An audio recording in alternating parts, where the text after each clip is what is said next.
General Myers, President Myers, did a wonderful introduction of Mark, and to help you understand why Mark is a perfect person to help us as honorary chair of the Next Vistas campaign. I first met President Myers in 2002 in D.C. when he was chairman of the Joint Chiefs of Staff for the U.S. military. I was mayor of Manhattan at the time, and our city contingent was attending the National League of Cities conference in D.C., advocating for legislation and Fort Riley support. The city manager, knowing the general's connection to K-State, arranged for a luncheon at the Pentagon with General Myers and our party.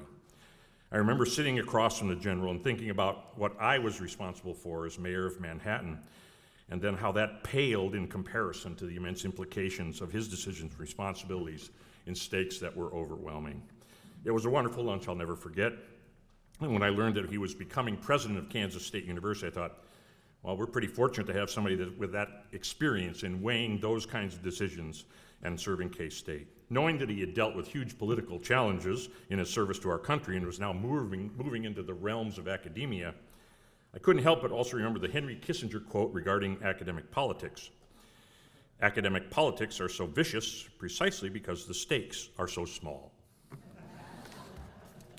I certainly wasn't worried about his ability to handle the issues he's facing as president of Kansas State University, but finally, when he dyed his hair purple to guarantee a Wildcat basketball win over KU, I knew we had the right guy at the helm of Kansas State University.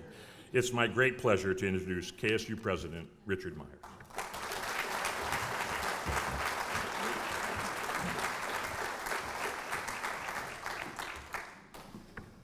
So first, Marty, I too know that Bob is watching all this and is so proud of you and would be sitting right next to you if he possibly could be to share in this really important adventure. I appreciate being a small part of this new Vistas campaign kickoff. This is a really important center for all the reasons we talked about. It's the educational component, what it means to this community, what it means to the region and the world. So to be part of something that is so important is a real privilege.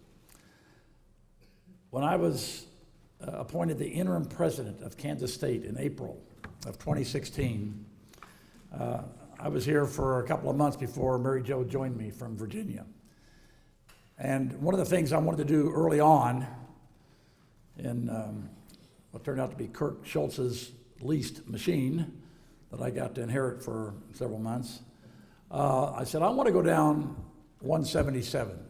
I haven't been down there for many years. And I recall it as being one of the most beautiful spots in the world. So one Sunday morning, I headed off for Council Grove. And I took pictures, and I got back and sent all that to Mary Jo. I said, Mary Jo, Virginia's got way too many trees. You can't see anything. All you see is trees. Here we can see the sun, the stars, the prairie, the cattle. It brought back so many memories, and said, I think, was part of the reason that I threw my name in the hat to stay, so I could enjoy this for a few more years. Well, that's my story. I'm sorry. I'm here to introduce Mark. I've done that already, so I hope you took good notes, because I'm going to talk about something a little different about Mark. Maybe some of the stories that you know about him, or you think about him, or he's written about, or have been portrayed in the movie 12 Strong, but let me give you my angle. So we had a lot of things in common, right? Being Kansans and K-Staters and all in the military and all that sort of stuff. He was part of the rodeo team here. I wasn't. I had my rodeo experience in high school, and I finally got the shoulder repaired. I liked riding horses, and 2 blocks from Shawnee Mission North in the day, we had Rex, a big quarter horse, belonged to a guy that was going to go to school here with me. He became a veterinarian. And there was a rope harness hanging there on the fence post, and he said, you go down there any day after school and ride Rex. I said, great. I'm on Rex, rope harness, bareback, and we are one with the world galloping across this pasture. And I said, I've got it. I understand what riding's all about. Rex and I are one. This is beautiful. The next thing I remember was looking up at Rex. And Rex was looking down at me, and I had a bad shoulder. And I still ride, but that was kind of took some enthusiasm out for a few years anyway. So let's go back. I was sworn in as chairman on 1 October 2001. And my guess at that time, you were probably still here in the U.S. That was 1 October. Well, maybe not, because seven days later, we're at war in Afghanistan. And think about the problem. Here was the problem. And we met at Camp David with the president and all the team. And he says, we need to do something quick. Something meaningful is seen from the enemy's eyes, not just cruise missile attacks, but put our blood and treasure in harm's way. And something effective, something will have an impact on the Taliban regime and then the Al-Qaeda. Those were his marching orders to us one Saturday. So how do you do that in a landlocked country about 7,000 miles away? How do you do that? And we didn't have countries over there that were willing to support us at the time. We had virtually no military relationship with Pakistan. Mark had been working in Uzbekistan, but I wouldn't say we had great overall strategic relationship with them. Of course, you have Iran on one side, and that wasn't a place that you could put down a camp. So how do you get to this landlocked country? And the plan that they came up with hinged around Mark and his team and 9 others just like it, although he had the pleasure of being first in. That was supposed to be a joke, yeah, the pleasure of being first in. So think about this. You're Mark Newt. You got 11 people counting on you. You're going to go in a helicopter across the Hindu Kush Mountains. Does anybody in here know the tallest peak in the Hindu Kush? If you're envisioning the Rocky Mountains, you got the wrong vision. The highest peak is over 24,000 feet. You got another peak over 16,000 feet. And they got to get heavily laden helicopters in the winter to go across these mountains. And in the winter, what happens is the clouds, the weather settle in first in Afghanistan over the Hindu Kush. And some of that is portrayed in the movie, and I think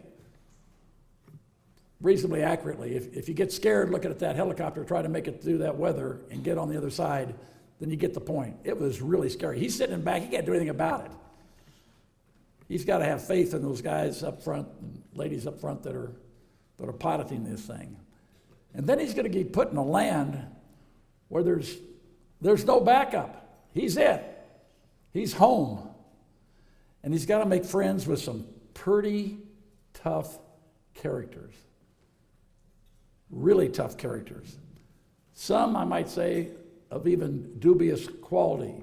Mark can correct me on that because he had to make best friends pretty fast if he was going to live. And he did, and they're still, we talked earlier, some of these folks are still friends today, as it should be. But think about the courage it took, the patriotism it took to walk up in that CH-47 in the back of that thing with all your gear and all you're ever going to have for you don't know how long and take on the enemy.